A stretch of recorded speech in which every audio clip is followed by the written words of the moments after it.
Monday Motorsport Musing, Shanghai there. Wow, where do you start with that? What a bloody barnstorm of a race we just witnessed. I tell you where we start. We start with a young man called Pierre Gasly. You might have heard of him.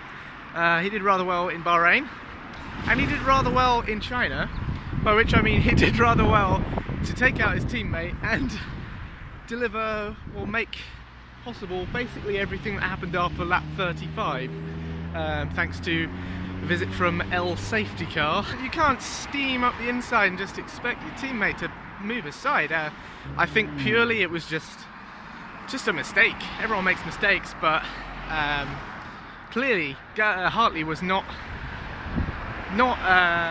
opening the door for him at all. Gasly didn't appear to realise that, but by then it was too late and there was hardly any time to react. So big shame for Toro Rosso after a positive outing in Bahrain. Toro Rosso, woes for them, but their sister team, well, quids in. The other big talking point is another young driver from the Red Bull program making a mistake, and it was almost identical, I thought, to what happened with Gasly. Thought there was way more space than there was. Completely creamed into the side of the other driver. In this case it was Vettel.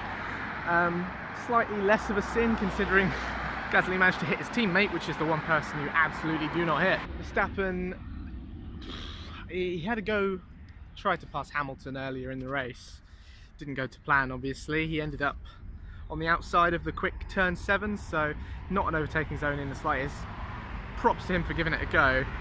But after that, his race just deteriorated. I think that's probably the worst I've seen Verstappen drive. I'm honestly usually a pretty big fan of Verstappen's, but not a great race, but he was pretty apologetic and reflective after the race. Yeah, he's now a mirror. He basically apologised to Seb. Fair enough. It takes some guts to put your hands up and admit when you're wrong. Very, very off weekend for Lewis Hamilton. Traditionally a track he absolutely thrives at. He's got the all-time wins record around Shanghai with 5, and it never looked at any point like he was on form or just feeling it really, other than Q2 where the Mercs I believe put the ultras on, but I may be wrong. The Mercs went quickest in Q2. Other than that, very off weekend for Mercedes. The word diva was thrown around a lot last year, referring to the W8's narrow setup window. It appears that the W9 doesn't like any sort of temperature fluctuation other than sort of mild to warm.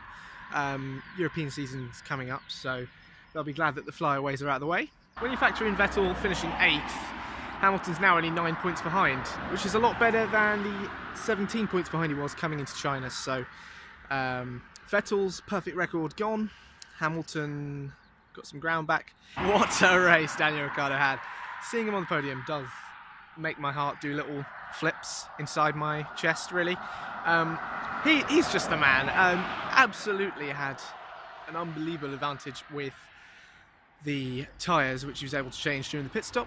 I believe the leaders were already past or way too close to the pit stop, to the pit lane, so they couldn't really come in to make a stop, whereas the Red Bulls were far enough back. They did have the advantage and they were able to obviously capitalise. I think Verstappen probably would have been on, well, almost certainly would have been on the podium had he not had his issues, self-inflicted issues albeit, but yeah, stellar weekend for Red Bull, Ricciardo in particular, and just the overtakes this guy can do. When you've got that much grip, you can be a lot more confident, but the audacity to stick with it when it looks like it's completely not on. Best case in point, the Bottas move. What? How do you even get through that gap? Bottas squeezed him as much as you realistically can, and I think Bottas did a good job in trying to defend that position, but he gave almost exactly a car's width to Ricciardo, maybe an inch or two more, and Ricciardo absolutely capitalised by just never giving up and making the most clean and superb overtake I think we will probably see all season. The pass on Hamilton was exquisite as well at the end of the straight. Didn't look like it was on, and well, he made it on.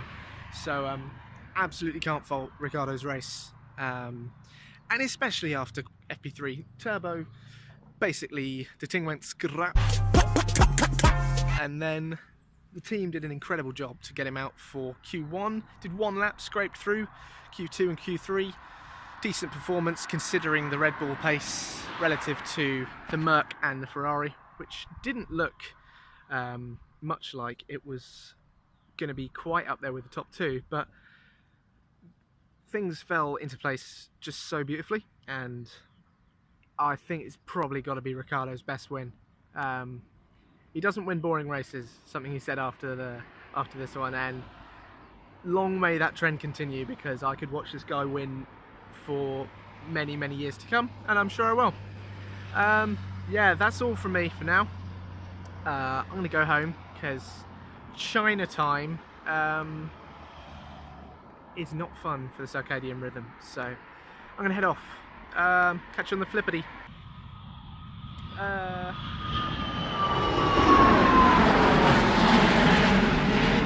That's a plane.